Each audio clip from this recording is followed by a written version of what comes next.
Hello student, स्वागत है आपका हमारी नई वीडियो में। इस वीडियो में हम पढ़ेंगे चाइल्ड डेवलपमेंट यानी कि बाल विकास। ये वीडियो अगर आप यूपी टेट 2026 जो कि जुलाई में एग्जाम होने वाला, अगर उसकी तैयारी कर रहे हैं तो आपके लिए बहुत ही इंपॉर्टेंट है। इसमें हम कवर करेंगे थ्योरी प्लस एमसीक्यू, जिसमें हम ग्रोथ एंड डेवलपमेंट के बारे में पढ़ेंगे। तो सबसे पहले वो सवाल लेते हैं जहां सबसे ज्यादा कंफ्यूजन होता है, अभिवृद्धि यानी ग्रोथ और विकास यानी डेवलपमेंट। भाई इनमें आखिर फर्क क्या है ना? आज इस कंफ्यूजन को हमेशा हमेशा के लिए खत्म कर देते हैं। अच्छा तो देखिए, अपनी अंडरस्टैंडिंग को एकदम सॉलिड बनाने के लिए हम इस टॉपिक को 5 हिस्सों में देखेंगे।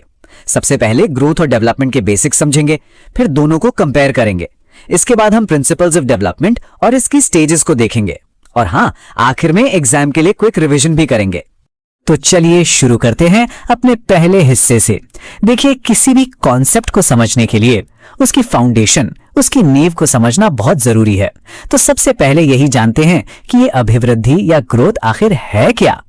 तो सबसे इंपॉर्टेंट बात जो याद रखनी है वो ये है कि ग्रोथ का सीधा सीधा कनेक्शन हमारे शरीर में होने वाले उन चेंजेस से है जिन्हें हम माप सकते हैं, जैसे वजन, लंबाई। इसीलिए तो इसे मात्रात्मक या क्वांटिटेटिव कहते हैं।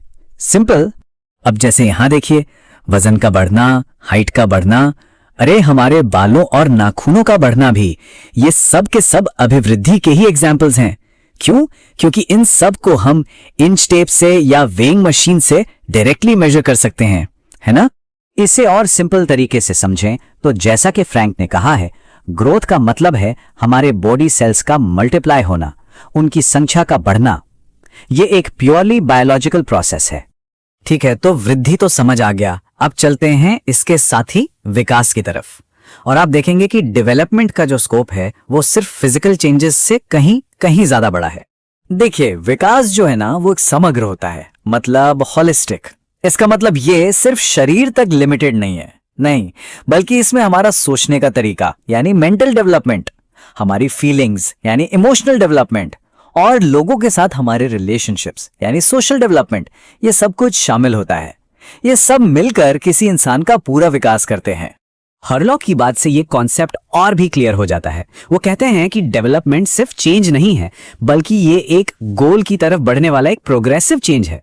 मतलब इसमें हमेशा कुछ बेहतर होने की बात होती है। तो अब हमारे पास दोनों की डेफिनेशन है, तो चलिए अब इन्हें साइड बाय साइड रखते हैं और इनके मेन डिफरेंस को पकड़ते हैं, ताकि एग्जाम में कोई भी क्वेश्चन आए वो गलत ना हो। एक बहुत ही सिंपल सा एग्जाम्पल लेते हैं, हमारे हाथों और पैरों का साइज में बड़ा होना। ये क्या है? ये है अभिवृद्धि यानी ग्रोथ।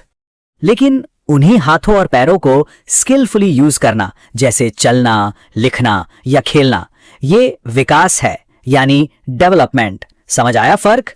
अच्छा, अब ये टेबल देखिए, एग्जाम पॉइंट ऑफ व्यू से बहुत इंपॉर्टेंट है। ध्यान से देखिए, ग्रोथ का मीनिंग नैरो यानी संकुचित है, सिर्फ फिजिकल, जबकि डेवलपमेंट का मीनिंग ब्रॉड यानी व्यापक है, इसमें सब कुछ आ जाता है।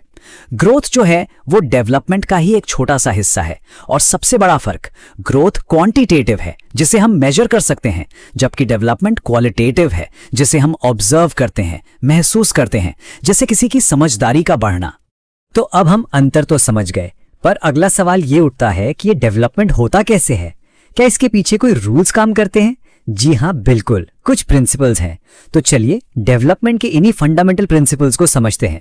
यहां पर डेवलपमेंट के 10 मेन प्रिंसिपल्स हैं। ये वो रूल्स हैं जो बताते हैं कि डेवलपमेंट का प्रोसेस चलता कैसे है। जैसे प्रिंसिपल ऑफ कंटिन्यूटी कहता है कि विकास एक नॉन स्टॉप प्रोसेस है।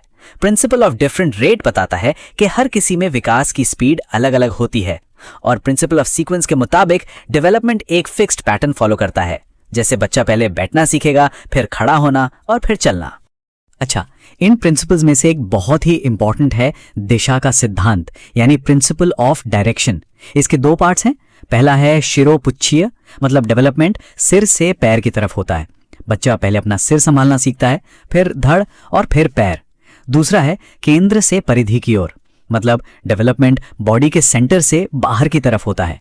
जैसे पहले आर्म्स पर कंट्रोल आता है, फिर हाथों पर और आखिर में उंगलियों पर। तो सवाल ये है कि ये प्रिंसिपल्स लाइफ लॉन्ग काम कैसे करते हैं? वेल, ह्यूमन लाइफ को डेवलपमेंट की कुछ खास स्टेजेस में बांटा गया है। तो चलिए इस जर्नी की अलग अलग स्टेजेस को देखते हैं। ये टाइमलाइन डेवलपमेंट की पूरी जर्नी का एक मैप है।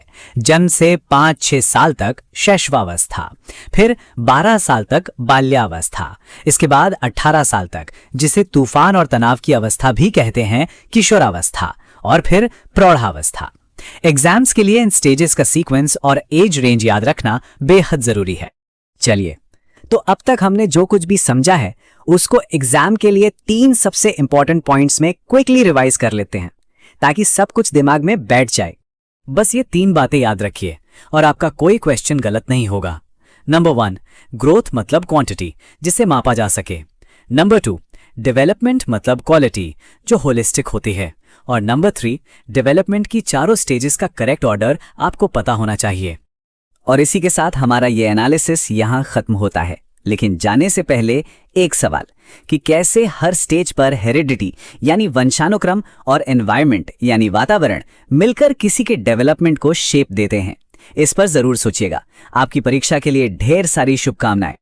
तो स्टूडेंट, आपने ग्रोथ एंड डेवलपमेंट के बारे में पढ़ लिया है। अब हम उसी से related 13 high yield MCQ question देखते हैं। इनके 13 क्वेश्चन में आपको ये बताना है कमेंट करके कि आपका कितना स्कोर बना, और ये बहुत ही इंपॉर्टेंट क्वेश्चन है यूपीटेट 2026 के लिए।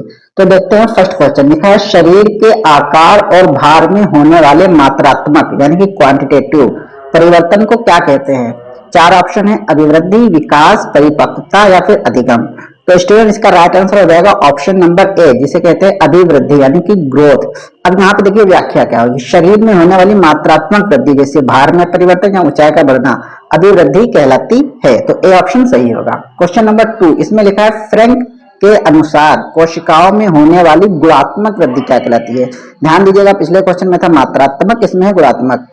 विकास, अनुवंशिकता, अभिवृद्धि या फिर शारीरिक परिवर्तन। इसका राइट आंसर हो जाएगा ऑप्शन नंबर सी, अभिवृद्धि।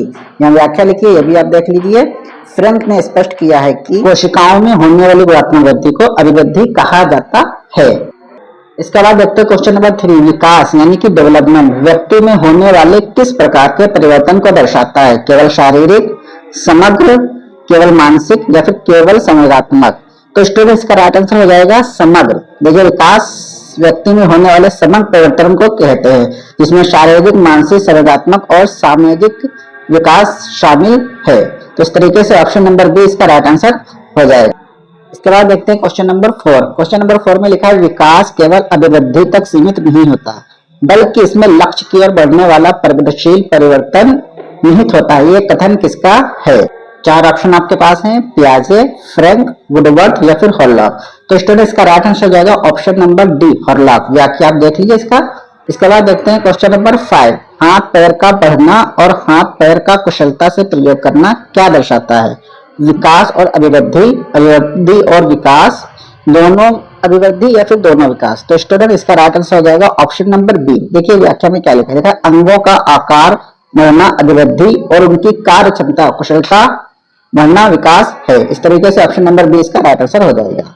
अब देखते हैं क्वेश्चन नंबर 6। इसमें लिखा है विकास की दिशा सिर से पैर की ओर होती है, इस सिद्धांत को क्या कहा जाता है। शिरोपुच्छी, केंद्र से परिधि, एकीकरण या फिर समान प्रतिमान। तो देखिए स्टूडेंट, लिखा क्या है सिर से पैर की ओर यानी कि सिर से पैर, तो इससे कहते हैं शिरोपुच्छी यानी कि सिर से लेकर पुच्छ नीचे की ओर। तो आप जब भी देखिएगा सिर से नीचे की ओर आए तो हम उसे कहेंगे शिरोपुच्छी। विकास की दिशा सिद्धांत के अनुसार शिरोपुच्छी विकास सिर से पैर की ओर होता है। क्वेश्चन नंबर 7, इसमें लिखा है जब विकास शरीर के मध्य से बाहर की ओर होता है तो यह क्या कहलाता है। शिरोपुच्छी, केंद्र से परिधि, निरंतरता या फिर सामान्य से विशेष। इसका राइट आंसर हो जाएगा ऑप्शन नंबर बी, केंद्र से परिधि। तो ऑप्शन नंबर बी इसका राइट आंसर हो जाएगा। उसके बाद देखते हैं क्वेश्चन नंबर 8। इसमें लिखा है भ्रूण का बनना, एरो जन्म लेना, एरो बैठना, एरो चलना या फिर एरो बोलना, यह क्रम विकास के किस सिद्धांत को दर्शाता है। विभिन्न गति का सिद्धांत, एकीकरण का सिद्धांत, विकास क्रम का सिद्धांत या फिर निरंतरता का सिद्धांत। तो स्टूडेंट, इसका राइट आंसर हो जाएगा ऑप्शन नंबर सी, विकास क्रम का सिद्धांत। आप व्याख्या को देख लीजिएगा, समझ लीजिएगा और इसको नोट कर लीजिएगा। इसके बाद देखते हैं क्वेश्चन नंबर 9। क्वेश्चन नंबर 9 में लिखा है बच्चा पहले सामान्य क्रियाएं करता है, बाद में विशिष्ट क्रियाएं करता है और सीखता है। यह कौन सा सिद्धांत है। ऑप्शन नंबर ए इसका राइट आंसर हो जाएगा सामान्य से विशेष का सिद्धांत। इसके बाद देखते हैं क्वेश्चन नंबर 10। क्वेश्चन नंबर 10 में लिखा है स्टूडेंट शारीरिक, मानसिक, संवेगात्मक और नैतिक विकास सभी आपस से जुड़े होते हैं। ये किस सिद्धांत को दर्शाता है? के पास है पहले में लिखा विकास क्रम का सिद्धांत, समान प्रतिमान का सिद्धांत, परस्पर संबंध का सिद्धांत या फिर वंशानुक्रम का सिद्धांत। तो इसका राइट आंसर हो जाएगा ऑप्शन नंबर सी, परस्पर संबंध का सिद्धांत। इसके बाद देखते हैं क्वेश्चन नंबर 11। क्वेश्चन नंबर 11 में लिखा है क्षणिक दृष्टिकोण से शैशवावस्था यानी कि इन्फेंसी की आयु सीमा क्या मानी गई? जन्म से 2 वर्ष, जन्म से 5 से 6 वर्ष, 2 से 5 वर्ष या फिर जन्म से 12 वर्ष। तो स्टूडेंट इसका राइट आंसर हो जाएगा जन्म से 5 से 6 वर्ष। व्याख्या में लिखा है शैक्षणिक दृष्टि से शैशवावस्था जन्म से लेकर 5 या 6 वर्ष तक की आयु को माना जाता है। इसके बाद देखते हैं क्वेश्चन नंबर 12। क्वेश्चन नंबर 12 में लिखा बाल्यावस्था 5 से 12 वर्ष को 2 भागों में बांटा गया है। पूर्व बाल्यावस्था का समय काल क्या है? ऑप्शन नंबर ए 6 से 9 वर्ष, बी में लिखा है 10 से 12 वर्ष, सी में है 3 से 6 वर्ष, डी में लिखा है 5 से 8 वर्ष। तो इसका राइट आंसर हो जाएगा ऑप्शन नंबर ए 6 से 9 वर्ष। तो देखिए व्याख्या में लिखा बाल्यावस्था में पूर्व बाल्यावस्था 6 से 9 वर्ष तक और उत्तर बाल्यावस्था 10 से 12 वर्ष तक की होती है। इसके बाद देखते हैं क्वेश्चन नंबर 13 जो कि लास्ट क्वेश्चन है। लिखा है 13 से 18 वर्ष तक की किस अवस्था को 13 से 18 वर्ष तक की विकास अवस्था को किस नाम से जाना जाता है? उत्तर बाल्यावस्था, प्रौढ़ावस्था, शैशवावस्था या फिर किशोरावस्था। तो इसका राइट आंसर हो जाएगा किशोरावस्था। तो स्टूडेंट देखिए इस तरीके से हमने जो 13 एमसीक्यू थे उनको कंप्लीट कर लिया है। अब आपको कमेंट करके ये बताना है कि आपने कितने आंसर सही दिए हैं।